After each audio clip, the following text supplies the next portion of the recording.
I thought I'd bought a cheap mountain cabin to restart my life after divorce, but these squatters didn't just steal my house. They turned out to be a family of serial killers, and I almost became their fifth victim. Let me take you back to how this nightmare started. Picture this. I'm Jake, 45 years old, cruising up a twisty mountain road in Woodland Park, Colorado with my trusty contractor Miguel riding shotgun.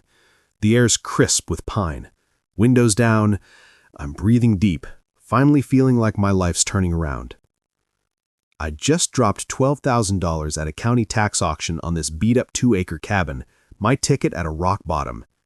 See, 6 months earlier, my wife Lisa blew up our 15-year marriage for her yoga instructor Brad. You know the type. Man bun, essential oils, spouting Sanskrit like it's a personality.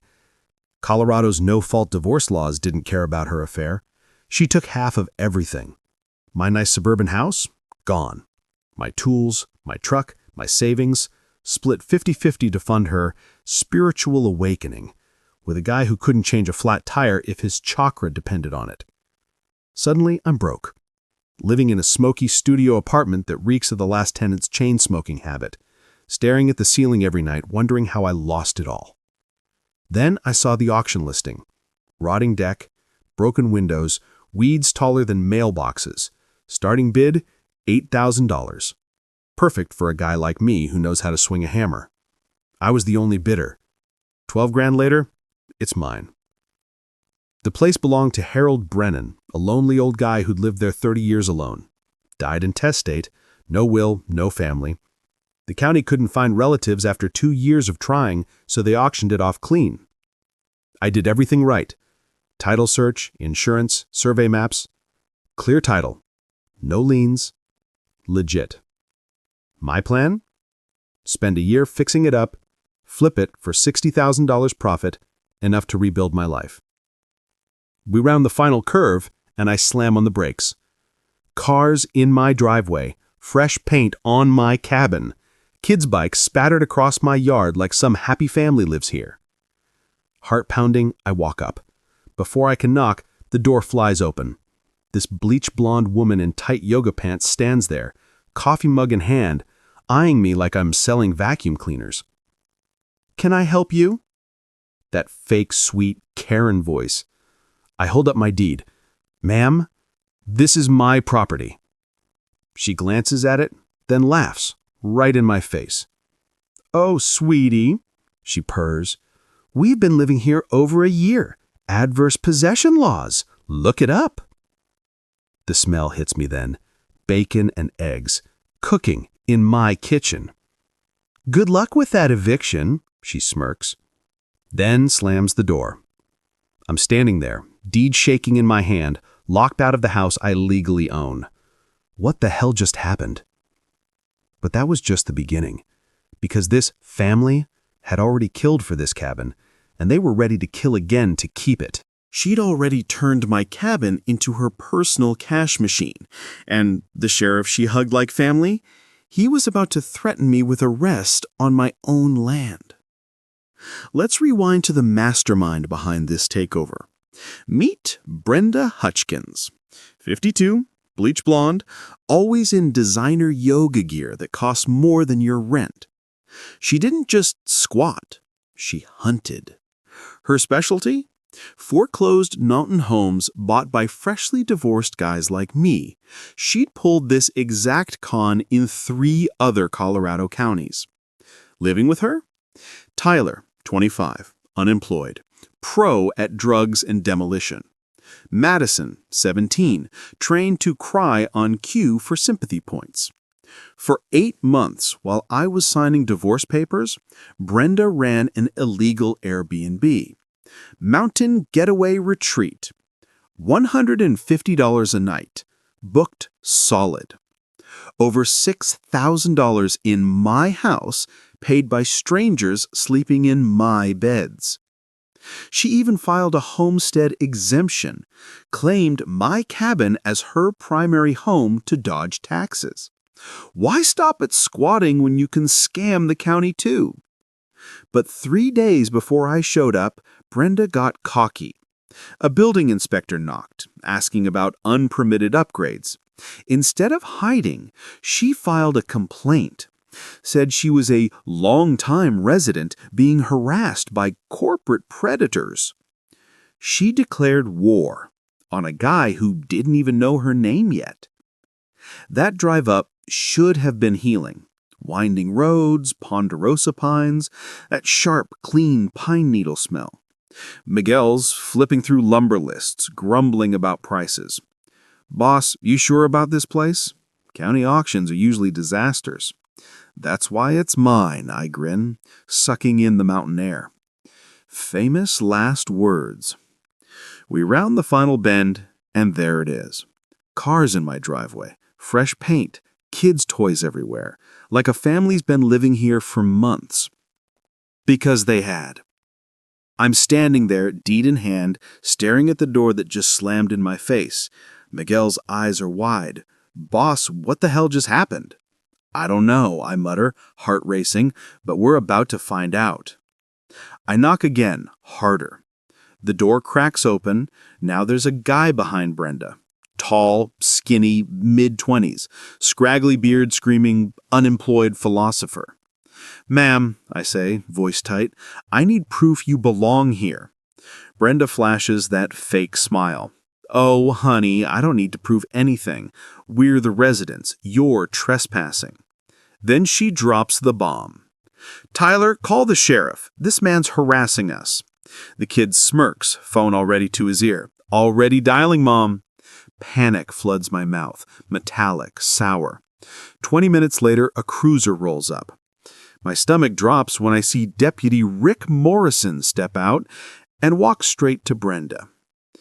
He pulls her into a warm hug, like they're old friends. And I realize I'm not just fighting a squatter, I'm fighting the entire system. But the deputy's next words? They would make my blood boil and light the fuse on a war I never saw coming. "What's the problem here?" the deputy asked, hugging her like family, while I stood holding the deed to my house, about to be treated like a criminal. Let's pick up right there, on that mountain driveway. Deputy Rick Morrison steps out of his cruiser. No glance at me, straight to Brenda. Big familiar hug. "This man claims he owns our house," Brenda says, voice trembling like she's on a movie set. "He's been threatening us, taking pictures, making us feel unsafe in our own home." I step forward, deed shaking in my grip. "Officer, I bought this at county auction 3 months ago. Here's the paperwork." He barely looks. "Sir, even if you did buy it, Colorado law protects tenant rights. You can't harass people who've been living here. They're not tenants, they're squatters. Civil matter," he shrugs like I'm wasting his time. "Take it to court." Then Brenda goes full Oscar. Shoulder shaking, hands over face, sobs pouring out. "I'm so scared. We've lived here peacefully over a year. Now this man shows up, claiming he owns our home. What if he comes back at night? What about my children?" Deputy Rick's face hardens. He turns to me like I just kicked a puppy. "Sir, leave this property now. Any more contact, that's harassment. I'll arrest you." Wood smoke drifts from my chimney. The fireplace I own in the house I bought. And I'm the one being threatened with cuffs. Miguel and I drive down in stunned silence. "This is insane," I mutter. "They're in my house, and I'm the criminal?" But Brenda wasn't done. While I'm reeling, she's online, crafting a masterpiece of lies. By evening, 3 local Facebook groups explode. Urgent, corporate slumlord trying to steal our family home. A man showed up today demanding we leave. We've lived here over a year caring for the property after the owner passed. Now this predator wants to throw a single mother and her kids onto the street. Within 2 hours, 47 comments. "This is what's wrong with America. Rich guys buying up housing. Hope this greedy bastard gets what's coming. Leave that poor family alone." Each one hits like a punch. Strangers, never met me, already decided I'm the monster. That night I can't sleep. Shock turns to rage. Then I remember something from contractor training. Adverse possession in Colorado? 18 continuous years, not this fairy tale. Next morning, I'm on the phone. Lawyers, county assessor, every business in Woodland Park. By noon, 3 bombs drop. Brenda owes half the town money. She tried this exact scam in Jefferson County 2 years ago. Her utilities only connected 8 months. The mountain air starts smelling like revenge. The hunt is on.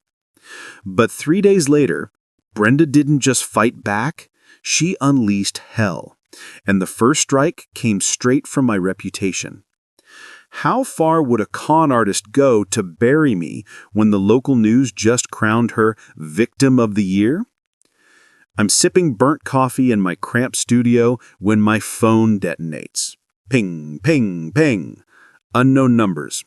Saw you on the news, you piece of... Hope you're proud terrorizing families. Rich scum destroying our community. I flip on Channel 9. There she is, Brenda, standing in front of my cabin, looking like she hasn't slept in days. Madison clings to a hand-painted sign. Don't let them make us homeless. The rookie reporter eats it up. This is Sarah Collins, Woodland Park, where a local family faces eviction from their home of over a year. Brenda dabs fake tears. We cared for Harold when he was dying, paid for repairs ourselves. Now this man shows up with paperwork wanting to throw my children on the street. Cut to Tyler, hammering something on my porch. First honest work in months. Madison, tears on cue. Sarah keeps rolling. They've launched a GoFundMe, 10 grand to fight this predatory landlord. I almost hurl my mug. Instead, rage sharpens my focus. That afternoon, I hunt. I find Rosemary Rhee, ex-San Francisco fraud lawyer, burned out, now sipping jasmine tea in a mountain home office, papers spread across her coffee table like a crime map. Textbook fraud, she says, eyes gleaming. But Brenda's smart, perfect victim act, and that deputy, corrupt or clueless. Can we prove she's lying? Rosemary smiles. Jake, scanners always leave breadcrumbs. Within days, we map her empire. Jefferson County, same con. Boulder, same story. Larimer, same tears. Target, divorced men buying foreclosures. Script, claimed caretaker status, play victim, bleed the town dry. Then the gold mine. Her real home, a double-wide trailer 40 miles away. Taxes current, utilities on, fully occupied. She'd been Airbnb-ing my cabin while living there. Murphy's Hardware. Frank, grease under every nail, growls at her name. Bought $300 in paint and lumber 6 months ago. Said insurance would pay. 0. Then her kid, another $200 for roof repairs. Receipts in hand. Sage green paint on my walls. Lumber for my deck. Even those garden gnomes lined up like tiny accomplices. Mountain View Restaurant. Lisa Rodriguez pours burnt coffee. Voice low. Twice a week. Needs free meals. We gave $200 worth.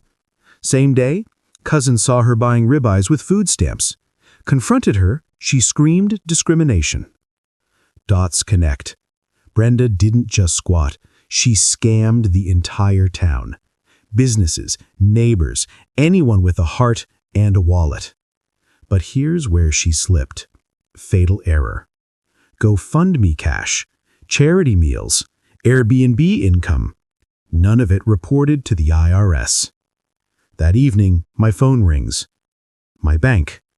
Mr. Morrison, someone just filed a fraudulent claim against your account, saying you wrote bad checks for property you don't own. Brenda. Trying to freeze my money while I fight in court. Smart, vicious, but I fight back dirtier. That night, I'm up till dawn digging Colorado tax code. Gold. Claiming a property as your primary residence for tax breaks, like Brenda's homestead exemption, while living elsewhere? Felony tax fraud. 5 years minimum. Up to 20 if over $10,000. She'd been dodging taxes on my cabin while living in her trailer 40 miles away. Double residency fraud. Unreported Airbnb cash. Fake charity scams. Her empire? A house of cards. Next morning, 3 calls. IRS fraud hotline, Colorado Department of Revenue, Channel 9 News. "Hi, Sarah," I say, voice calm. "This is Jake, the predatory landlord. Got docs on Brenda you'll love." By noon, GoFundMe suspended. State tax agent rolling up my gravel road. The hunter just became the hunted.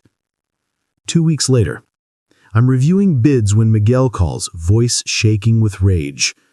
"Boss, get up here, now. Bring a camera." The drive feels like slow motion. I pull in, heart stops. Every south window smashed, front door hanging like a broken jaw. Tyler's on my porch, beer in hand, grinning like he owns the place. "What happened?" "Oh, hey, landlord," he slurs, eyes bloodshot. "Structural issues, safety hazards, did some emergency repairs."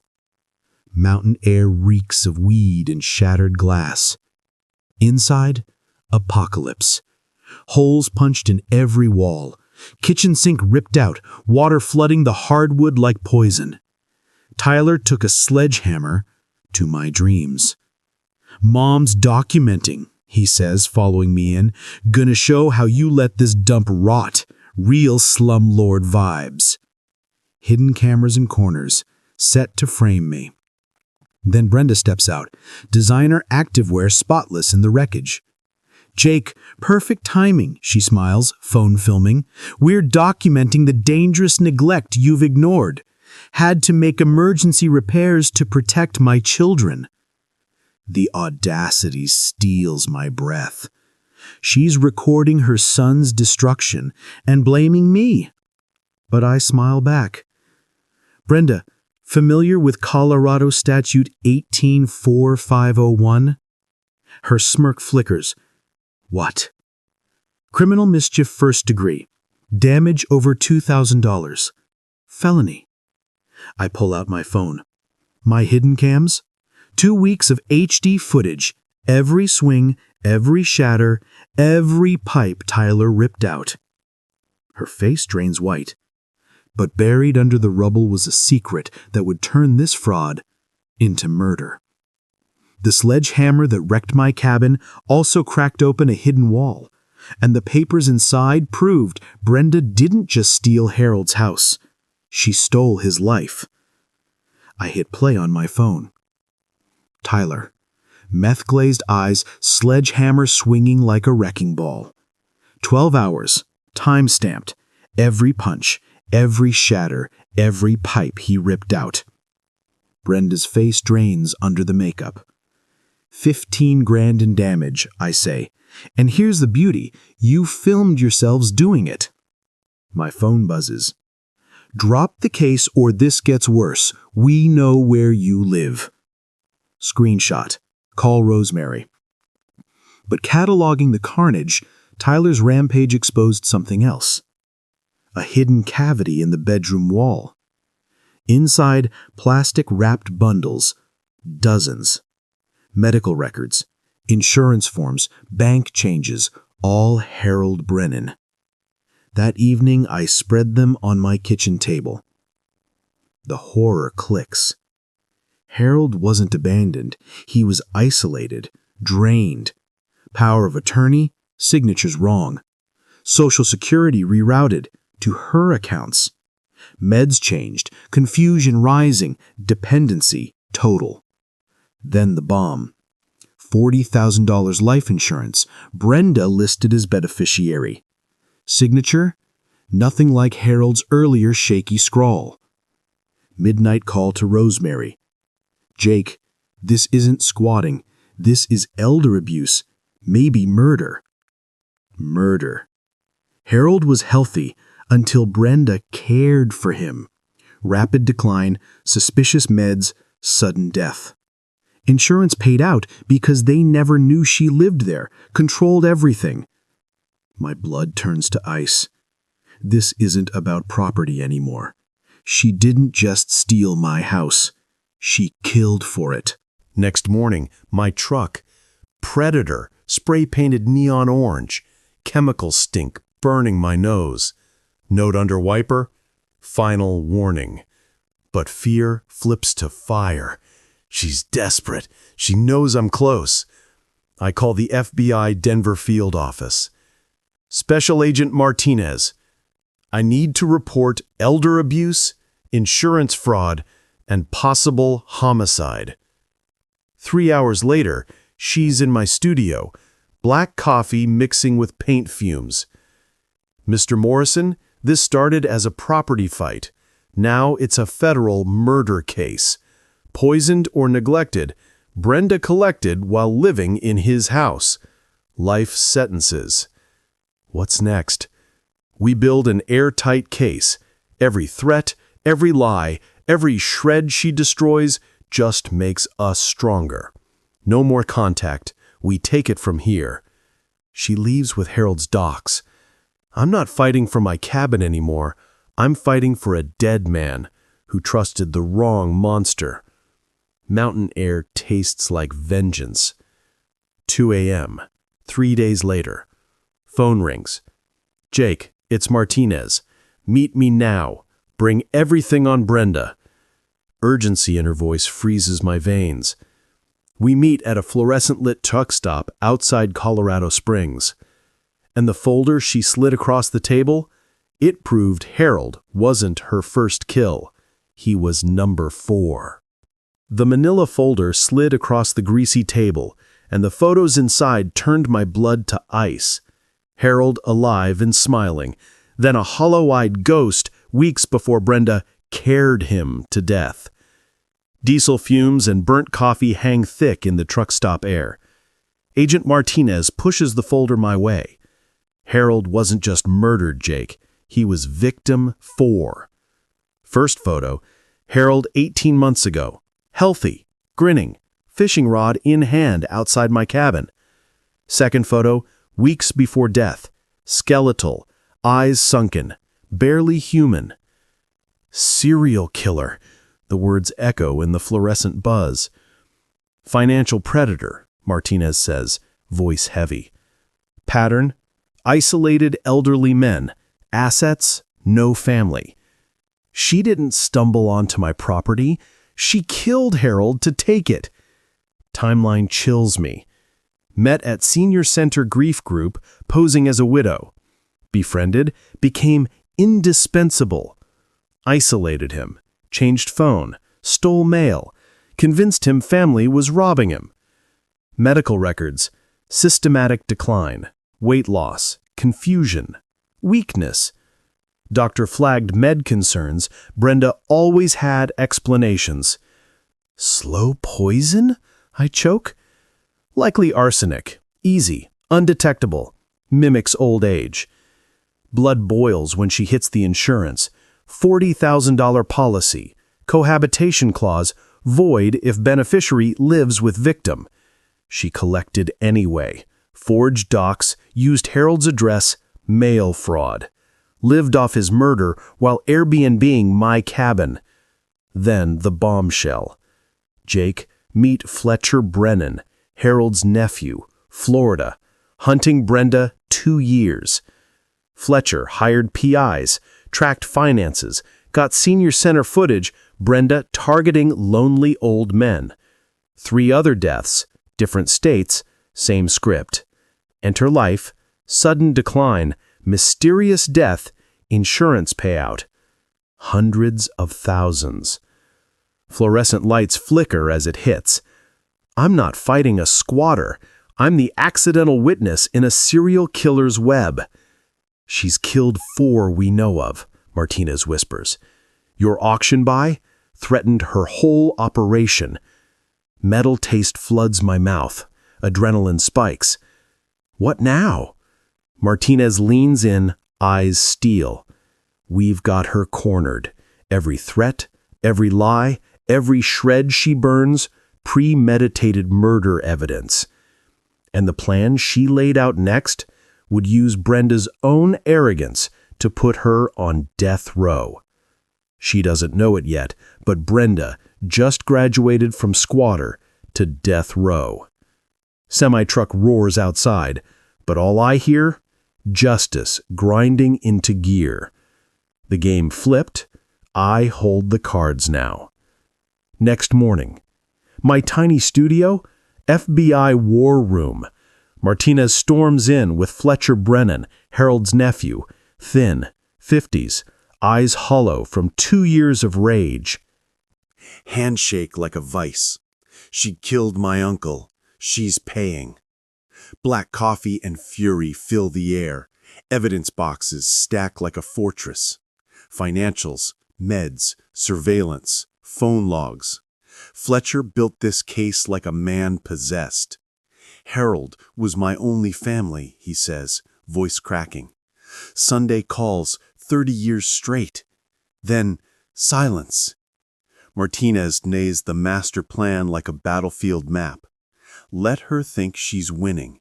Every move, more ammo. Three-pronged attack. FBI, federal murder and fraud. IRS, tax evasion. Insurance Co., criminal complaint on the $40K payout. She can't fight all of us, Martinez grins. Beat one, the rest bury her. Fletcher opens a folder. My stomach drops. Photos. Harold healthy, then skeletal. Neighbor Mrs. Reese snapped them. 15 years watching Brenda isolate him. Timeline. Brenda moves in. Withdrawals spike. Friends vanish. Health collapses. Smoking gun. Harold's handwriting. Early, neat, steady. Later, power of attorney, bank changes, insurance, shaky fakes. She forged while poisoning him, I realize. Gets better, Martinez says. Insurance cam caught Brenda cashing the check, used Harold's ID, forged docs. He moved to Arizona. Mail fraud. 47 pieces using Harold's address post-death. Each up to 20 years. Life without parole, even without murder. But the final trap? It would use Brenda's own arrogance and turn her into the star of her own public execution. What happens when a serial killer realizes the noose is tightening and her only weapon left is a keyboard and pure panic? IRS hammer. Cabin claimed as primary home for tax breaks while she lived in her trailer. $18K unreported, insurance payout, Airbnb cash, charity scams. Total owed, approximately $30K with penalties. Fletcher's victim impact statement, pure heartbreak. Harold's last months, isolated, confused, slowly poisoned by the woman he trusted. I've waited 2 years to see her in cuffs, Fletcher whispers. Harold deserved better than dying scared and alone. The plan? Let Brenda escalate. Every threat, smash, lie. Obstruction and intimidation charges. She's digging her grave. Protocol? I play frustrated owner. FBI shadows. Every contact documented. Beauty? Her arrogance. She thinks I'm a broken divorcee who'll quit. She has no clue federal hunters are closing in. Trap set, Martinez says. Boxes loaded. Now we wait. Fletcher grips my hand. Thank you, Jake. Harold rests when she's caged. That night, Harold's photos stare back. An old man betrayed. Mountain air smells like pine and payback. 1 week later, I'm reviewing FBI notes when my phone detonates. Not texts, social media warfare. Fake accounts, fake Yelp, fake everything. Jake Morrison Construction destroys families. Doctored photo, me looking like a psycho. Predator kicks out disabled single mom and special needs kids. Comments vicious. Boycott. Revoke license. Deal with him personally. Then the gut punch. She drags Lisa in.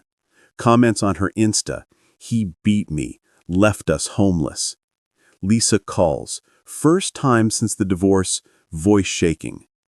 Jake, some lunatics posting lies everywhere, saying you abused me. Don't engage. She's dangerous.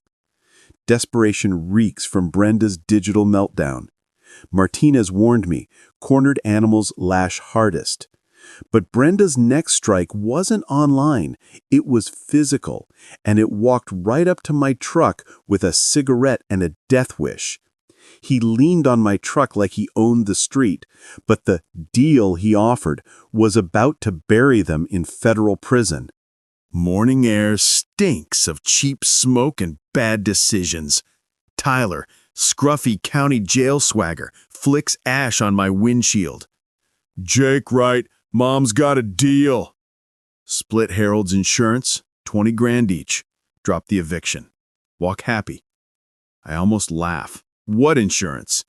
Don't play dumb, 40K policy, we cut you in. Phone in pocket, recording.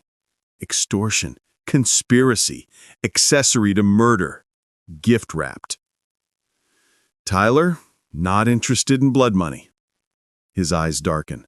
Mistake. Accidents happen to quitters. 2 days later, tires slashed. Next morning, brick through window. Final warning. But panic makes monsters sloppy. Thursday, Martinez calls. Voice electric. Jake, Brenda just called the insurance company. Wants a second claim. Quote, clerical error. Called from Harold's old number. ID'd as a state admin. Recorded. Every word. Mail fraud, identity theft, insurance fraud. Bonus slip. Details only a live-in killer would know. That afternoon, Tyler breaks in. FBI cams catch it all. Rifling papers, snapping docs, stealing laptop. Federal B&E, evidence theft, obstruction. They're crumbling, Martinez says over footage. Brenda's sloppy, Tyler's high and dumb. Then, the coffin nail. Madison, 17. Brenda's daughter, walks into sheriff's office, wants to testify. Known about the murders for months. Mom bragged, Harold, others. Willing to wear a wire. Mountain air tastes like victory. But Brenda's final meltdown, it wasn't just unhinged. It was homicidal, and it walked right into the trap. Brenda's own kids flipped the day before the town hall because Mom wasn't just torching my cabin. She'd already hired bikers to torch me. After months of her mind games, her family cracked. How soon do we strike? I asked Martinez. Town hall, tomorrow, 7 p.m. Be there. Traps live. Next day, Brenda goes nuclear. Wake up, all tires slashed, mailbox stuffed with legal junk, 17 voicemails from sleazy lawyer Dennis Kowalski.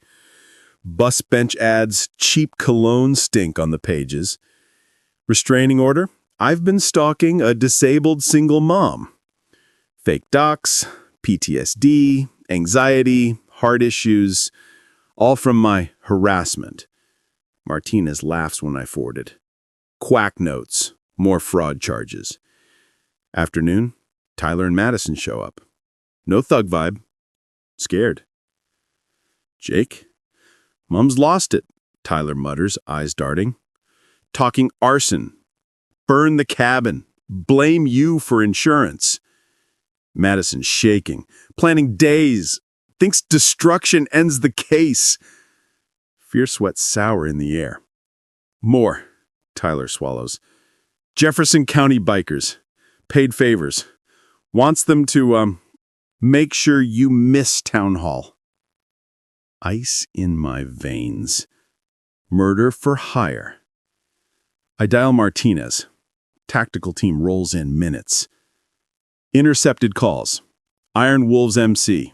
3 arrested. Gasoline. Guns. $5K from Brenda to end you.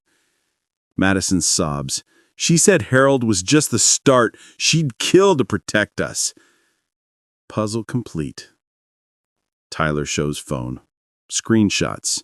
Murder plans. Accident ideas. My routine stocked. But the real kill shot was a secret recording Madison hid, Brenda confessing Harold's poison and plotting mine. Brenda's voice crackled from the hidden recording. A little antifreeze in his coffee. Jake's next. He's got to disappear permanently. Tyler scrolls. Photos of my apartment, my job sites, my morning routine. A stalker file. Then Madison hits play. Brenda, meth high, drunk on evil. Old fool never saw it coming. Antifreeze in coffee, 3 months. Thought it was flu. Signed everything before he croaked. Martinez's jaw locks. First-degree confession. Recording rolls. Perfected technique on other old men. Future hits. Retirement plans. Jake was easy. Divorce guys quit. But he won't, so he disappears. Mountain air thins. Serial killer plotting my murder. Martinez. Town hall tomorrow. Not just fraud confession, murder plot on live mic. She eyes the kids. You saved Jake's life. Stopped a terrorist. That night, FBI protection. Fear sweat gone. Justice smells clean. Tomorrow, the cage slams. Thursday, 7 p.m. Woodland Park Community Center explodes. 200 locals, 3 Denver TV crews. Burnt coffee, plus nervous sweat. I'm back row. FBI scattered like wolves. Plan. Let Brenda act, then eviscerate with evidence. Public execution. Jury proof. 7:15. Brenda rolls in. Wheelchair. Overnight disabled. Neck brace. Arm sling. Oxygen tank. Tyler pushes. Fake devoted son. Madison trails. Tissues ready. High school tragedy face. Crowd murmurs sympathy. Facebook warriors applaud her courage. Mayor Patterson bangs gavel. But when Brenda grabbed the mic for her Oscar speech, Fletcher stood and the room went dead silent. Thank you all, Brenda whispered into the mic, hospital gown trembling, despite doctor's orders. But the lie that ended her was the one she screamed standing up. Mayor, property rights tonight, Mrs. Hutchins speaks first. Oscar time. Voice frail, mic clipped to gown. I'm here against doctor's orders to show what happens to vulnerable families. Tissue dab. We called Harold's cabin home over a year, cared for him, kept it full of love. Crowd nods, glare my way. Corporate investor wants us on the street. He got violent, destroyed property, threatened my kids. Tyler steps up. Mom's health worse from stress. We just want peace. I stand, loud. Mrs. Hutchins, how'd you know Harold? Color drains. Recovers. Like family, his caregiver. Illness. Dementia. Couldn't care for himself. I walk front. Every eye burns. Funny. Medical records. No dementia. Want to see? Martinez rises. Badge flashes. FBI. Brenda Hutchins. Federal murder investigation. Harold Brennan. Room explodes. Gasps. Shouts. Brenda shrieks. Harassment! Silencing me for exposing corruption! Fletcher stands. Middle row. Fletcher, Brennan. Harold was my uncle. Dead silence. He walks front. Voice grief steel. Murdered for insurance. Poisoned slowly. Stole property. Isolated from family. Lie! Natural causes! I have the certificate! Forged. Like the signature on insurance. Power of attorney. Cameras rolling. Lies crashing. Fletcher. No dementia.